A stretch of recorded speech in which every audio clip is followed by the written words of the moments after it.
Hey everyone, Laurel here, Minnesota Zone 5A. Early November still, garden tour. A week later, we got down to 20, well, it was 23 degrees when I got up this morning. So our official first hard freeze. My mom's been working on setting up the winter shelters for the cats over here, the feral cats. And I have a box I'm going to set up. It's like a styrofoam shelter as well out in the back of the yard. One development, we have, I think, moles. They just appeared like a week ago in the side yard. And you can see there's like a hole there, a mound, and then there are all kinds of tunnels going all through the gardens in the backyard. And I've been seeing all the feral cats hunt them as well. So I'm hoping they can at least drive them away from our yard. Yeah, I just see tunnels all over the grass. So that's annoying. I do hope it's moles and not well, it's not voles. They're too big to be voles, but gophers. Because at least moles don't eat plant roots. They eat like grubs and insects and other things underground. So, but still annoying. You can see all the hostas and all these leaves just dropped overnight. Most of the trees and shrubs were still full of leaves, but this freeze was enough. I think they were far enough along. We're at the end of our fall color now, but they just dropped all the leaves immediately. Hostas are getting to the point soon where you can just kind of come gather, just tug on the leaves and they'll come right out of the ground. But otherwise, perennials, a freeze, this is what perennials do. It's what they go through. It doesn't hurt anything. Still beautiful color here on the 9-bark. This is tiny wine 9-bark. It's turning more burgundy. It's more of a deep purple, greenish purple in the summer, but now the fall color is turning burgundy. So it's really beautiful. But yeah, even freshly planted perennials, we still haven't gotten any rain. So I cleaned up all the hoses and we're going to have to close off the spigots pretty soon. But I'm going to need to fill up some watering cans still, and because I don't think there's any rain on the forecast this week. So that's the bad thing about planting in the fall, is all those freshly planted things still need water. So if you're not getting rain, if you're having an unusually dry fall like we are, the spigot just turned off as far as rain goes. It's a pain to keep things watered. We stayed warm up till this week, so I did deeply water my tree a few more times, thankfully. Patio cleanup is coming along. You can see I've got a lot of pots here to put away. I might even leave some of them out, because they'll be fine if I just turn them upside down, leave them under the snow. I don't know. We'll see. It is such a big job, though. You can see these huge pots, and I try as much as I can. I can't get all of them, but as many as I can. I try to clear out all the roots, loosen all the soil all the way down to the bottom, if possible. As that just makes it so much easier to plant in the spring. Then I can just top them off and add my fertilizer, fresh soil, compost. I don't throw away any of the soil. It stays in the shed in storage. Unless, like, I had a container that's had thrips for a couple years, so I threw that soil away, that whole, and I might sterilize that container. We'll see. I've got my bag, all the marigolds I cut from the garden here. But you can see how this is. Okay, we're back. Memory card cut out. You can see how different it is in the summer versus the fall. This is all concrete, everything from the driveway all the way up to the house, or the porch in the back here, the shed, the garage, everything just all, there's nowhere to plant here. So if I didn't do containers, it would just be, I suppose I could have more furniture and like a grill or something, but I prefer to look at plants. So, and I love growing annuals. So that is why I fill it up. And this is built, I've said this many times in my videos, this is built up slowly over the years. I've slowly collected, over 15 years or more since I was in my balcony apartment, I've slowly collected all these pots on sale or clearance. So this isn't like we moved in and I spent, $5,000 on all this stuff. It was very slow working up to this point. And I'm sure someday I won't be able to do all this. This is an immense amount of work, especially cleaning it up and putting it away for winter. It is a huge amount of work. It's much easier to plant when you've got loose soil You can mix in your fertilizer. Your plants are little, but pulling mature plants out and trying to get the roots cleared out is not easy. So some things, I'm surprised the verbena is still, I mean, when I came out here, it was like at just before dawn and it was 23 degrees. We got a little bit of snow, just some flurries. It didn't really stick to much except for maybe cars that were parked outside. But the verbena still going. Yeah, this is good. I was hoping these things would die. These are very hardy. I'm not going to save them just because they're so cheap to buy. The Senecio Dusty Miller, but our beautiful, oh my God, I'm losing my mind. What is this thing? Alyssum, Snow Princess Alyssum, still looks gorgeous. Absolutely beautiful. I like all the leaves on the ground mixed with it too. But yeah, Dusty Miller, I've had this even come back for me in the landscape. The lantana finally bit the dust. I was debating whether to save that indoors, but I'm overwhelmed with all the plants that I'm bringing in right now. So some things I'll just let go. I did tuck this under here because I do overwinter the lemon ball or lemon coral sedum on the porch. So they die back because it does get well below freezing, but it doesn't usually dip below 0 on the porch, and they die back, but they resprout in the spring. I'll clean up, I'll save the corms from this oxalis as well. And the perennials that I have left, unless I can plant them next week, but I don't know if I really want to plant them with the moles kind of roaming around. I don't want them to get disrupted. Those will overwinter in the shed here. So they'll have their winter dormancy. It stays warmer in the shed than it does outside. They don't get wind burn or anything like that. I just have to be mindful to keep them watered but not overwatered. So they don't need a whole lot over the winter because they're dormant, but they do need some water to their roots when the soil's frozen because they can't draw water from frozen soil. If any of you have overwintered evergreens in a cold like zone 5 or something climate, please let me know how that went. I'm thinking because they do still need sunlight, so I don't want to put them in the shed where there's just the small windows on the side. I think I need to keep them on the porch. This was my impulse buy, which I think I know where I will put that next year. This arborvitae. That one's a little more tough to overwinter on the porch, but they'll still get their winter cold. The soil will freeze. I can keep them watered and monitored out there, but they'll still get sunlight. And I think they'll probably do better in there versus outside because they're not going to get any wind burn on the porch, but it'll still go down below 20 degrees for long periods of time. So if you have any experience doing that, please let me know. I thought about healing them in out here, but I don't know, that seems more risky somehow. Hopefully the tater tot survives. I know end of season it's not ideal to plant. I planted this maybe a month ago. So it's not established, but it is kind of sheltered a little bit here being next to the porch and a little bit under the eave over on this side. So, and it was $10. There's Mama Cat sitting under the bench. She's been sleeping in the shelters as they've been in storage in the garage. So we're trying to get them out because we can't leave the garage door or shed door propped open in the middle of winter. So we're trying to get them used to using the shelters outside. This Lysimachia looks like it's freeze hardy. I mean, it got some damage, but it doesn't look like it died. Rush grass. This is blue mohawk. That one is freeze hardy. It is, I think it's hardy down to like zone 6, maybe borderline 5. I have saved all the geraniums I'm going to save, so the rest of them, I have a whole bunch of paper bags that are going to have to find somewhere to hang out in my basement, but where I just left the ones in the landscape that I decided not to save. Yeah, so anything that was left standing really got knocked back in the freeze. Still beautiful golden colors, kind of that, I like how the ajuga turns sort of darker as well with the cold.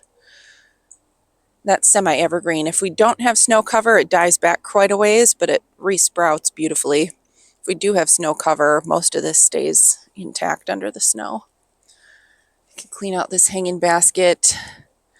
Things have, even this lophos, I don't think died. That's amazing. But this is like bone dry because I haven't been watering anything. End of season, and we've gotten no rain in weeks. Nothing more than a little dusting.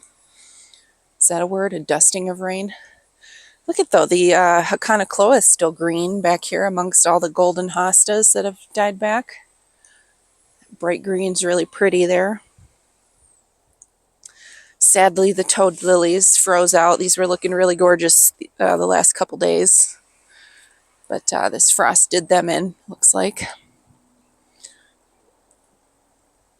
I'm surprised too, this,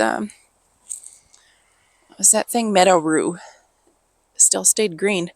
The Pachysandra, you can kind of see it under the leaves here. It's this ground cover that I have in this area. That is also semi-evergreen. And that'll be like the first thing to look nice in this area.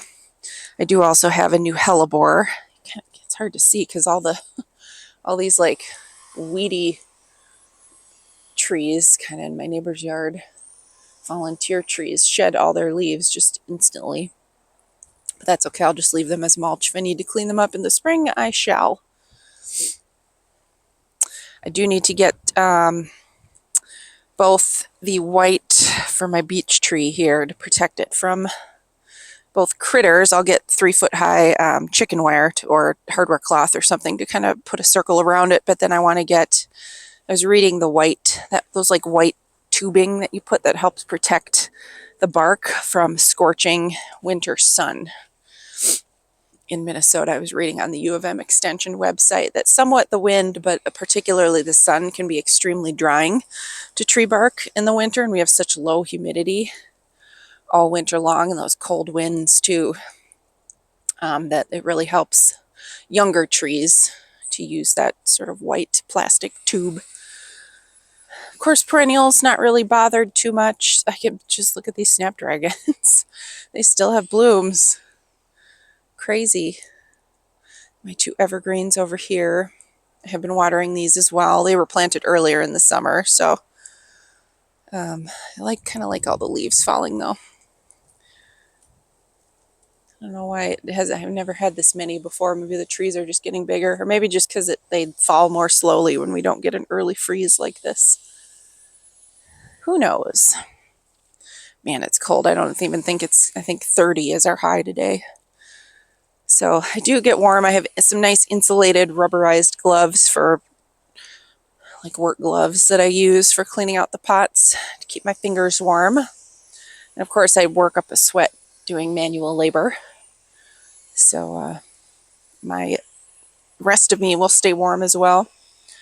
My DeGroot Spire Arbovita, I wonder if I should move that next year, or if I just have to keep the Sun King Aurelia. Or I could move the Sun King over a little bit. Now that I have this area, looks like there's some browning. The Sun King kind of encroached on it a little bit. That one was a clearance plant though, and this is the time of year when they do brown and shed their leaves, or their needles, leaves. Sorry, hopefully that saw noise isn't picking up on camera. One of my neighbors is getting some stuff done. The hydrangeas just look beautiful. I don't trim these until the spring. I like seeing the blooms stay on the leaves. And look at this. This is the Diacia, still blooming. I think tonight we're going to get one more night of temps in the low 20s. This is more like December weather, like early December for us. This is early to get this kind of temps, typically. But you know how it goes with the weather. Anything can happen. You can have years like this where you get cold early, but it is supposed to warm up to more normal temperatures. About 10 degrees warmer than this usually. Starting on Tuesday in a couple days. You can see, so dogwood, I don't know if it's called suckering. They don't really send out suckers, I found, from underground roots, but anywhere the stems touch the ground, they can root in. So this dogwood has spread out quite a bit, which is good. I want it as a privacy screen in the summertime. But all those stems where they've touched the ground and I haven't trimmed them back have rooted in. So I think next spring I kind of took care of some of them this year, but I am going to dig some of those up. I might see if anybody at work or friends wants them. They're basically like little baby dogwood shrubs. But yeah, just to size control it a little bit. And this one does need a little bit of a hard prune next year too. This is Aconocaloa. This is the Macra. The green one over on the side there is the all gold variety, but that one is now getting its beautiful fall color fully. And those pretty seed heads stand out. Yeah, the Diacia over here, it's dry. It's kind of died back, I think, because it's dry, but it's still looking good. And you can see this is nice for fall color too, the silver, I think it's silver gumdrop. It's a variety. It's a sugar plum. No, I forget. The Proven Winners. That one has done well for me so far, that heuchera down there. This one was 2 years old, and the other two I just planted in the spring, so we'll see how those do. I don't usually pull out my annuals, maybe if I get to it, but I'm so busy with other cleanup chores, and they're not hurting anything if they stay in the ground all winter, and I pull them out in the spring. So I gotta switch hands on my camera. My other hand's getting cold. Brr. Pretty yellow color here, starting on the Amsonia. Let's see. You can see how long the stems grew on my hydrangea. This is the little lime. They're just huge, and I cut those hard. I cut that back hard every year, but it does great. Definitely big. I mean, that's probably 7-8 feet tall, maybe, because I'm 5'10", and that's well over my head, those longest stems on there. I should probably show it to you and not show you the ground as I'm talking about the plant. Anyway.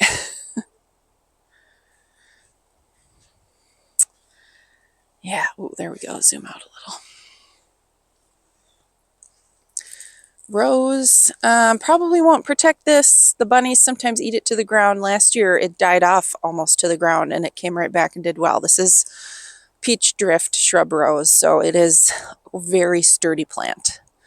I think I put chicken wire around it the first year I had it planted, but I'm not even going to bother anymore. Love the sedum blooms staying up in the winter time. That's such a pretty texture back here. And the echinacea too. I just let the birds eat these seeds. The finches love landing on the echinacea flowers. You can see the leotris. Isn't that cool? The leotris, they eat those too. Those tall, skinny. That's a cultivar. I think that one's kobold. But leotris is a native. I'm going to try to get hold of a native. It was too late this season.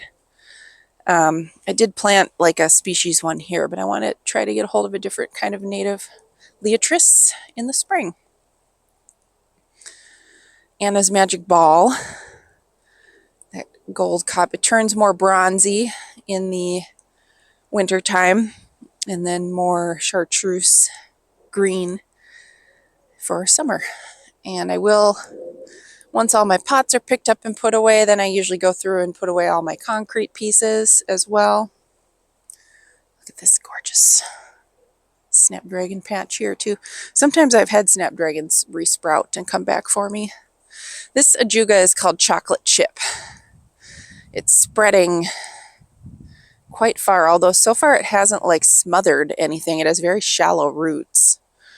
Ajuga does, so it hasn't seemed to bother the 3 daylilies that I have in here, so I don't know, maybe I'll just keep letting it spread and see what happens. If I need to pull it back, it's easy to because of the shallow roots. You can see barberry tend to get really pretty fall color too. I have 3 upright golden ones here. I forget the name. I got them on clearance for $5 a piece years ago, probably 6, 7 years ago now. So they've been there quite a while. But I do, again, leave up the echinacea seeds over here. They tend to seed themselves all over. That's how I have such a big patch. Bee balm doesn't seed itself. It just keeps spreading. But I like all this texture in the wintertime. And even brighter color this week on the Millennium Allium. They're just like year-round, well, Well, yeah, even in the winter, if you leave the seed heads up, year-round pleasing plant. And I love how they look. They're so like tidy when they first sprout in the spring too. And the lacy blooms here that are all dried now on the drops of Jupiter oregano. Very pretty. Another one that seeds itself, so beware. And I like the contrast of like the darker brown blooms from the firelight hydrangea. Ooh, this is a mature, not full size yet, but this is a North Pole arborvitae that I planted when I first did this bed, I think maybe 6 years ago. 6 or 7 years ago, something like that. So it's getting good size now, but beautiful. That's why I bought the other one in the spring, because I enjoy that one so much. Yeah, but the firelight has that darker brown color on its blooms versus the little lime and limelight over here have a little bit lighter color on their blooms. Dried and fresh. Things starting to die back with the perennials over here. I've got my Stonehenge skinny yew back there. Hopefully that does well. I planted that one had a very small root system. It should not have been in the pot size it was when they sold it. I got it wholesale, thankfully, but I'm not sure about that. It did well this summer, but I had planted a yew a couple years ago that was on clearance, also very small root system, and it died last winter. And then this is the clearance to Groot spire. This is all the evergreen interest I'm trying to add because I don't have enough. So another de Groot spire arborvitae back here. And this is a different viburnum. Has not shed its leaves quite yet. Well, 2 of them. Here you can get a really good view of the suckering slash, I don't know what it's called, rooting along the stems back here. So all of this, I can cut the stem and just dig these out and give them away or toss them. I could probably cut the stems and stick them in my front planter before they die, or before that freezes, rather, for some winter color. There's still some pink, some of that little hints of lime green and pink in these blooms yet. Cool. I wonder if these 2 are more sheltered. Excuse me. Hopefully this freeze helps with the allergies too.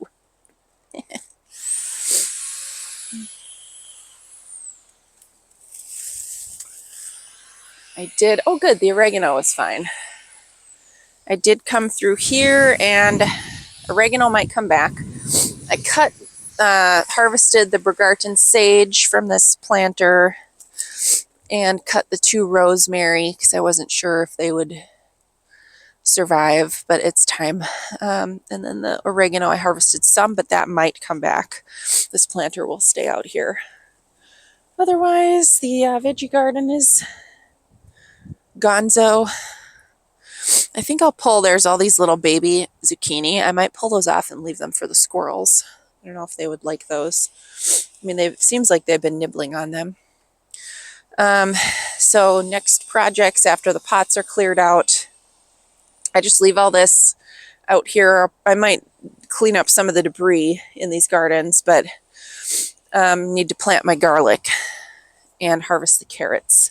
Carrots are fine. The tops curled over there, kind of flopped over from the cold temperatures in this garden bed. But I'll need to get those out, and they will keep all winter long in the fridge, as long as they're in a bag and they don't get dried out, or bags. Look at this though, the osteospermum did just fine. So did the nemesia. We've got verbena and petunias in here, and then a nicotiana that did not at all mind the cold. So more cold, if you live in a climate that gets early or late frosts or freezes, there you go. There are some ideas of what to plant. It's going to carry through and extend your season even longer. And same thing in this planter. Still the petunias and verbena are fine. The snapdragons are still about to bloom here. I wonder if they'll actually open their blooms. And then strawflower planted in the ground too. zinnias and gomphrena are toast, but the straw flower is still going. This area is a little microclimate. Up here against the back of the garage, it stays warmer on this. It's facing the south side of the garage. And I'm amazed too that both the English ivy and the wire vine have survived multiple frosts and now freeze. Pretty cool. I didn't know that about those plants. Hopefully next year we'll have fewer or no feral kittens running around, and my grasses will be in their full glory again and not a playground for kitten wrestling. I'm excited we'll have this Troutman juniper too to enjoy in the winter. I've been adding quite a bit of evergreens this year. I was really lacking. You know, we learn as we go. So I'll have to take my friendly little chicken planter in there. Hopefully my Mr. Bowling Ball Arb does well. These were planted kind of late, so I got to keep this actually just last week I think, the perennials over here, so I have to keep those watered for sure. I might pop this rush grass in the ground and just see if it comes back so I can dig it up next year and use it. Not sure yet.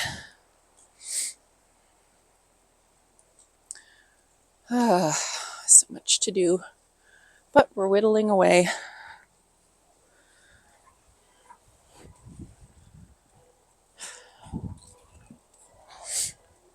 Go up front here, you can see all the bright leaves from the smokebush tree. This has really beautiful fall color. But then when it drops its leaves, it's kind of like all in one day. They're done. Just boom. Deep red color, but isn't it pretty on the ground? It's windy today too, that's what makes it worse. And even on the shrubs, like look how gorgeous this is. The green grass with the red leaves.